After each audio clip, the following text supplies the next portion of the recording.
Most people don't destroy their lives with one big mistake. They unravel it quietly, almost invisibly, over time, by allowing the wrong people to get too close. Not enemies, not strangers, but the very people they trust. And that is precisely what makes it dangerous. Because when someone feels familiar, your guard doesn't drop all at once. It fades. You stop questioning. You stop observing. And little by little, you begin to adapt, adjust, and even shrink. Parts of who you are, just to keep the peace, and the damage doesn't arrive in a single moment.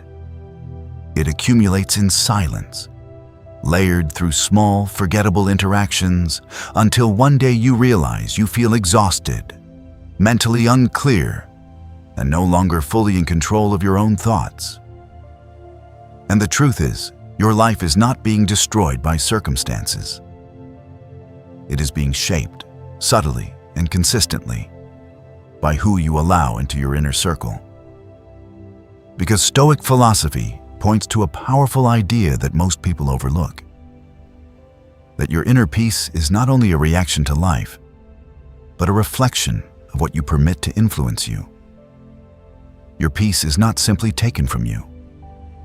It is often given away in moments of unchecked access, not by force, but by permission. And the real problem is not bad luck, but the quiet absence of boundaries that should have been there all along. So in this video, I'm going to show you 3 types of dangerous people you should never let into your life. And more importantly, what you can do immediately to protect your mind. Because chances are one of them is already closer than you think. The first is the manipulator. And this is rarely obvious, because manipulators don't control you directly. They don't give orders or make threats. Instead, they operate subtly, reframing reality in ways that seem harmless at first, shifting narratives, twisting conversations, making you question what you said, what you meant, and in some cases, even causing you to question your own memory or interpretation of events. And over time, that confusion builds until you begin to doubt your own perception. And it feels like standing in a room where the lights are slowly fading. Nothing dramatic happens, but your ability to see clearly disappears. And this is exactly where their power lies. Because once your perception becomes unstable, your decisions follow. And from a Stoic perspective, this is critical, because your life is shaped by your judgment, not by events, not by other people, but by how clearly you see reality. And the manipulator attacks that clarity, not with force, but with distortion, replacing it with confusion. And when that happens, you stop choosing and start reacting. You stop thinking and start defending. And before you realize it, you are no longer acting from your own principles. So here is a simple action. The next time you walk away from a conversation feeling confused, don't ignore it. Pause and write down exactly what happened from your perspective, not theirs. Because that single act restores clarity, and clarity restores control. The second type is the chronic victim. The person who is constantly at the mercy of circumstances, where they often struggle to take responsibility and tend to see most situations as outside their control.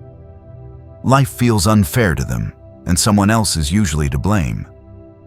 And at first you feel empathy, because that is natural. You want to help and support. But over time, something begins to shift, because every conversation becomes the same loop. The same complaints, the same excuses, the same avoidance of responsibility. And it slowly drains you. Not all at once, but gradually, like pouring water into a bucket that never fills. And this is where Stoic philosophy draws a clear line. Because it teaches that while you cannot control everything that happens to you, you always control how you respond. And that is where your power comes from. But the chronic victim rejects this completely, placing control outside themselves. And if you stay around that mindset long enough, it begins to influence you slowly and almost invisibly until their perspective starts to feel like your own. And you catch yourself thinking the same way, blaming circumstances and waiting instead of acting. And that is the real danger. So instead of trying to fix their problems, ask one simple question. What can you control in this situation?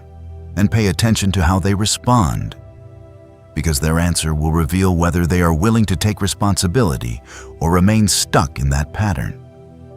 The third type is the energy drainer.